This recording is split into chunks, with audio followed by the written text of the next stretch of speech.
This is my ranking of newly released games from 2026 that I've played based purely on my personal experience. Each one is placed from masterpiece down to trash, depending on how polished they feel at release, how strong the core gameplay is, and how well they manage to stand out with fresh ideas and solid execution. Let's get straight into the list.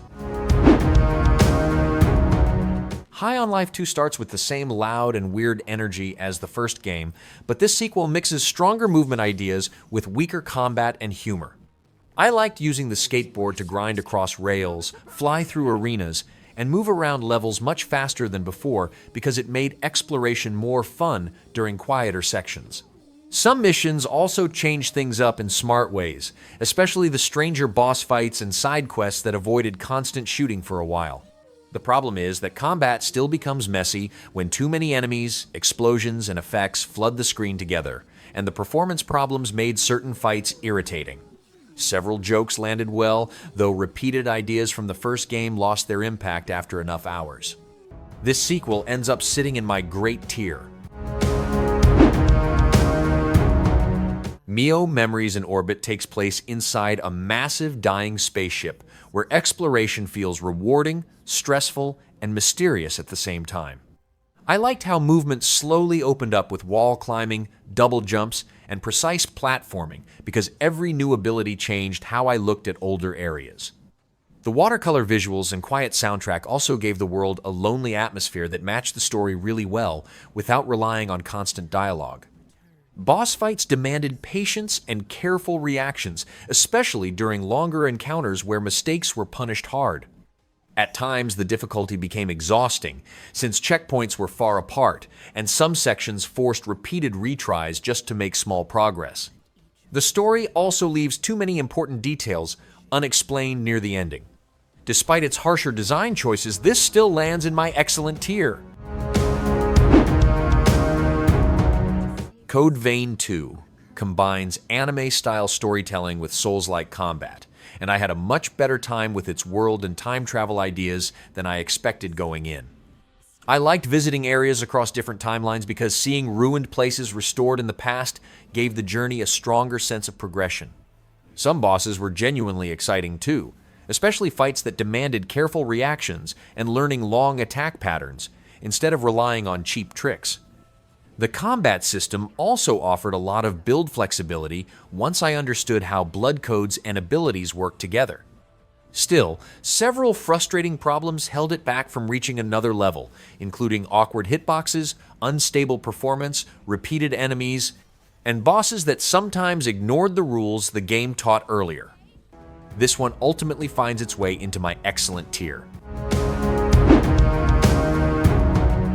Carmageddon Rogue Shift brings back chaotic vehicular combat with explosions, aggressive racing, and roguelite progression that kept me playing longer than I expected.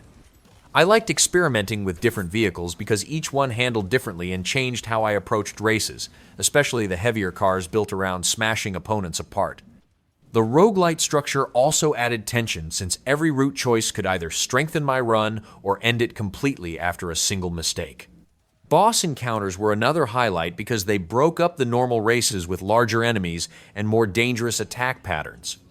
The biggest issue is that the driving often feels too slippery, especially on rough terrain or during rainy races where losing control becomes frustrating fast. Weak enemy AI and technical problems also stop the action from reaching another level. This settles into my mediocre tier. Disciples' Domination continues Aviana's story with more political choices, larger battles, and a stronger focus on managing factions across the world of Nevendar.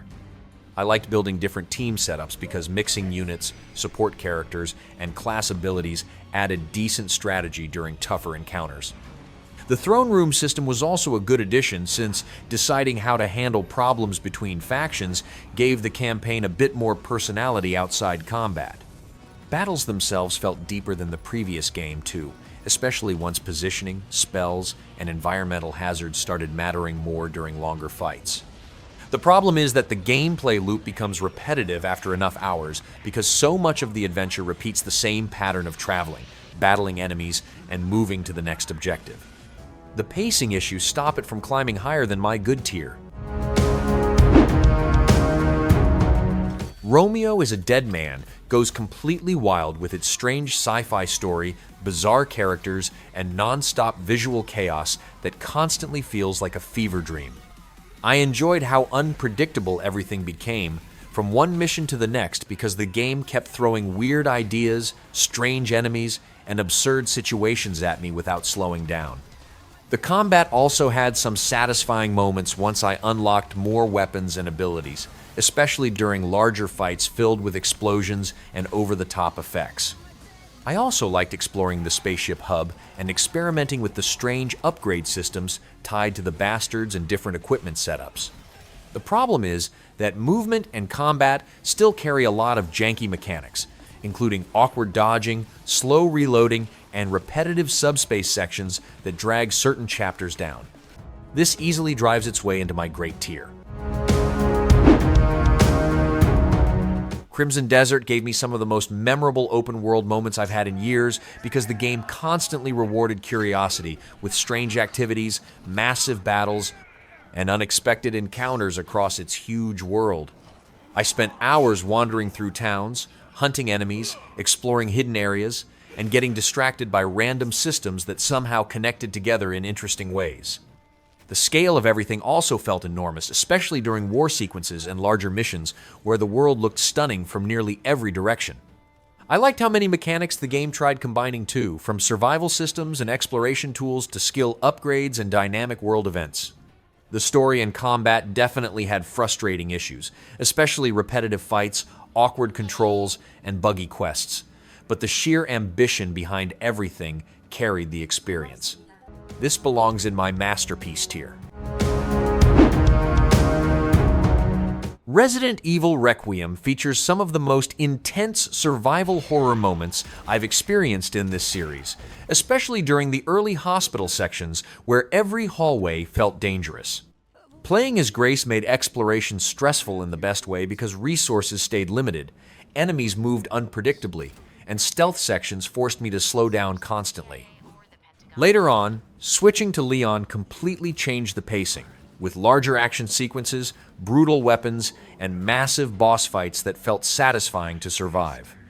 I also liked how the game balanced disturbing horror with ridiculous action without losing the identity of Resident Evil itself. The second half leaned a little too heavily into non-stop combat, and I definitely missed some slower horror sections later in the story. The atmosphere, enemies, and memorable set pieces easily secure this inside my masterpiece tier. GreedFall: The Dying World expands the first game with larger cities, deeper RPG systems, and a stronger focus on political choices across its world. I liked exploring the massive environments because there was usually something rewarding hidden away, whether it was useful gear, side quests, or important resources. The companion system also stayed interesting, since several characters had solid personal stories and useful abilities that changed how battles played out. Combat took time to grow on me because the shift toward tactical real-time combat felt strange at first, but I eventually started enjoying the amount of strategy involved during harder encounters. Some storylines and dialogue choices definitely felt too predictable, and a lot of technical problems constantly interrupted the experience during longer sessions. This adventure ultimately settles into my great tier. Monster Hunter Stories: 3 Twisted Reflection gave me dozens of hours of satisfying progression because nearly every system in the game connected together naturally. I loved exploring the world with different monsties since flying, climbing, swimming, and other traversal abilities made searching for hidden areas constantly rewarding. The turn-based combat also stayed engaging thanks to the mix of weapon types, elemental weaknesses, and strategic party setups that pushed me to experiment instead of repeating the same tactics. I also liked how collecting eggs, upgrading monsties, and restoring habitats all fed smoothly into progression without wasting my time. The story itself was stronger than previous entries too, mainly because the protagonist actually felt involved in the world this time around. The missing multiplayer and limited endgame content hold it back slightly, but this easily rides into my excellent tier. Reanimal creates an incredibly disturbing horror atmosphere that stayed in my head long after I stopped playing. I played through it solo, and that made every section feel far more tense because the sound design and environmental details constantly built anxiety without relying on cheap scares. Some moments were genuinely unsettling too, especially when giant creatures appeared in the distance or strange noises slowly approached from the darkness. I also liked how the game handled its puzzles and chase sequences since they created pressure without becoming too complicated or frustrating. The world itself looked amazing from start to finish, filled with grotesque imagery and memorable locations that constantly pushed the horror further. Single-player controls occasionally felt awkward during more complicated sections, and the collectibles lacked much excitement, but this horror adventure easily climbs into my excellent tier. John Carpenter's Toxic Commando has some entertaining co-op chaos, especially during larger zombie attacks where vehicles, explosions, and hundreds of enemies flood the screen at once. I like driving through muddy environments with friends because the vehicle systems actually felt solid, and using winches to escape difficult terrain added something different compared to other zombie shooters. The class abilities were also decent fun during tougher moments, particularly when combining healing, fire attacks, and defensive skills during huge fights. The biggest problem is that the missions quickly become repetitive since most objectives repeat the same fetch quests and defense sections without evolving much later on. Playing solo also felt frustrating because the AI teammates barely helped with important tasks or combat situations. After several hours, the lack of variety and memorable content leaves this sitting in my mediocre tier. Marathon delivers some of the best gunplay I've experienced in an extraction shooter, and every firefight felt tense because losing gear carried real consequences. I liked how aggressive the PvP became since nearly every encounter forced quick decisions, careful positioning, and constant awareness of enemy squads nearby. The maps also stayed interesting thanks to their different layouts, hidden loot areas, and strong atmosphere that gave the world a strange and unsettling feeling. Progression was another part I enjoyed because unlocking upgrades, collecting better equipment, and surviving difficult extractions always felt rewarding after stressful runs. The biggest issue is that the game explains very little early on, so understanding menus, systems, and inventory management takes far too long. Some movement frustrations and weak class balancing also held it back slightly. This settles into my good tier. Nioh 3 features some of the fastest and most satisfying combat I've experienced in a Souls-like game, especially once I started switching between samurai and ninja styles during intense fights. I loved experimenting with different weapons, stances, skills, and guardian spirit abilities because the build variety made combat constantly feel fresh. Enemy variety was another huge highlight since every new area introduced strange yokai and dangerous bosses that forced me to learn new attack patterns instead of relying on the same strategy. I also enjoyed exploring the larger world areas because there were useful rewards, side missions, and secrets hidden away from the main path. The story became confusing at times, and technical problems occasionally interrupted the experience, but the combat depth and rewarding progression carried the adventure throughout. This belongs in my masterpiece tier. Planet of Lana II combines beautiful environments with clever puzzle design, and I quickly became attached to Lana and Mui during their emotional journey across the alien world. I liked how the game slowly introduced new mechanics because every puzzle felt natural to solve without becoming repetitive or frustrating later on.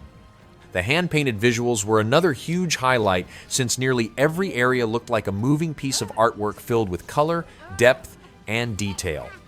I also thought the soundtrack and voice performances worked surprisingly well, despite the fictional language, because the emotions always came across clearly during important scenes. Some puzzles became stressful once enemies and stealth sections were introduced, especially when mistakes led to repeated deaths in quick succession.